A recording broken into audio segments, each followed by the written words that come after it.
Hello, ladies and gentlemen, and welcome to The Discriminating Gamer, the board game review show that owes everything it is to Desi Arnaz Jr. Not Here's Lucy Desi Arnaz Jr., Automan Desi Arnaz Jr.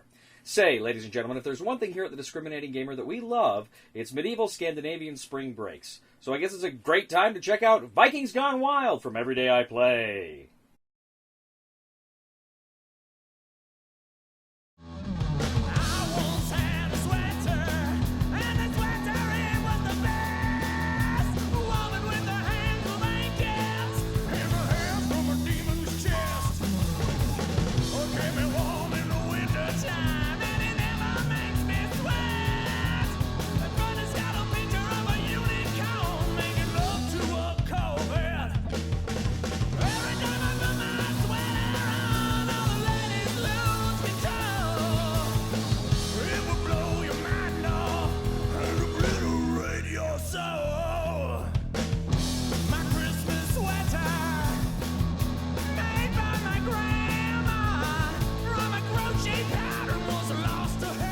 Vikings Gone Wild from Everyday I Play is a new game that's going to be up on Kickstarter. This is a paid preview, so I'm just going to go ahead, kind of tell you a little bit about the game, and then you can decide whether or not you want to back it.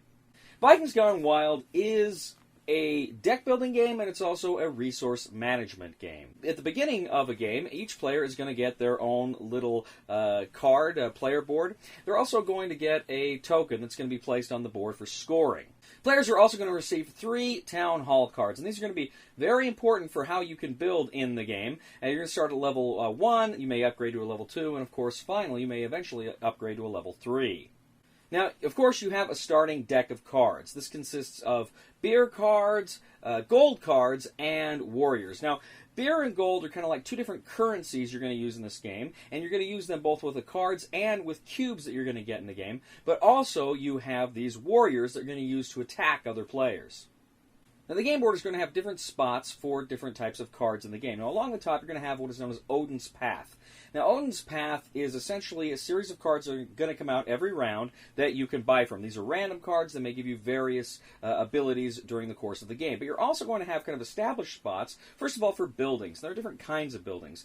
There are kind of the gold factories, mines, as they're called. And you can go ahead and they will produce gold for you. You also have breweries that are going to kind of do the same thing with beer.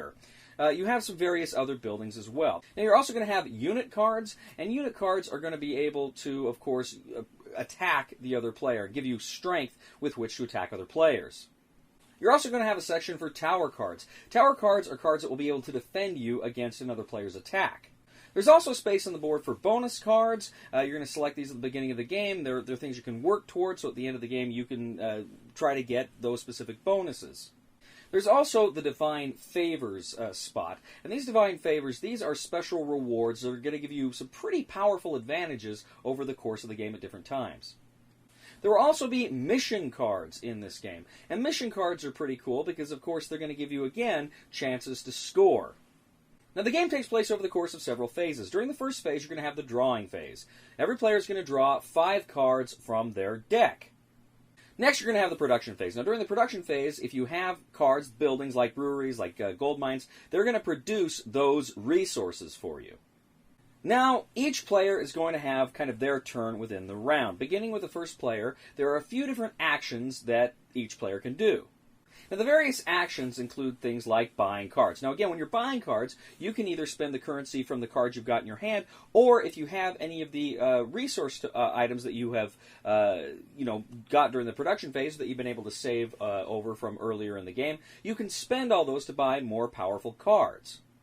Next, you can attempt to upgrade your town hall. Now, the number of buildings that you have, you place them out in front of you once they come up, and you get the buildings out there.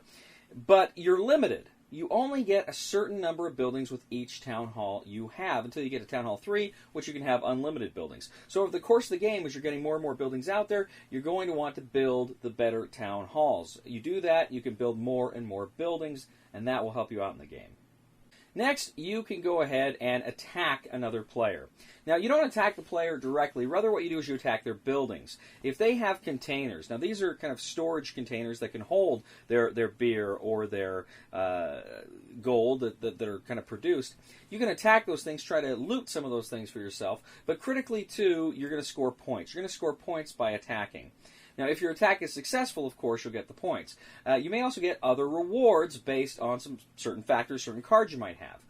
Now, each building has a defense value, so that when somebody is attacking it, they're going to play a card that has an attack value that is greater than the defense value of the building. But the defender has the opportunity to defend themselves with tower cards. They can play tower cards to essentially add more defense to their buildings. In that way, they can try to essentially ward off an attack. Now, depending on the number of buildings damaged, there's a table in here that tells you exactly how many points you're going to get. Now, also, you have the opportunity to attack the undead. An undead card may come up, or there's kind of this permanent undead there on the board. You can attack them to get specific resources if you need them. That's always an opportunity that you have. Now, you also have the opportunity to complete a mission. If you have one of your mission cards and you see that there's a way you can go ahead and meet the objectives for that, you can go ahead, complete the mission, and probably get more points and some other rewards, like maybe some of those Divine Favor cards. Next, you have the storage phase. Now, that's when everybody's going to take whatever production they made during that turn, any cubes they have, and they're going to store them. Now, if they don't, they lose them, so you got to store them. It's important to be building these kind of containers that can hold your gold, hold your beer, so that you're not just throwing those resources away. Finally, you have the ending phase. You're going to discard the cards you didn't play that turn. You're going to slide the Odin track cards along there, going to clean those up. You're going to remove any tokens that came out in the game, because when you first put a building card down, you put a building token on it. If you get attacked, you put an attack token on your buildings. That's because you can't be attacked more than once per round. So you remove all the tokens, and then you reset for the next round. Now, depending on the number of players, you're playing to a certain victory point total, 30 or 40, I believe, and you're trying to hit those numbers. The first person to hit those numbers triggers the end game. When you trigger the end game, you kind of finish out the round, and then what you do is you go and you check out all those bonuses. You see if there's any cards came up that maybe gave you some bonuses. You look at the bonus cards that you had selected at the beginning of the game. Who meets all these criteria? So the person that actually gets to the magic number first that triggers end game doesn't necessarily win, because other people may have bonus points accruing throughout the game that don't trigger until the very end of the game. So that is, in a nutshell, how you play Vikings Gone Wild. Now, there's a lot more going on here.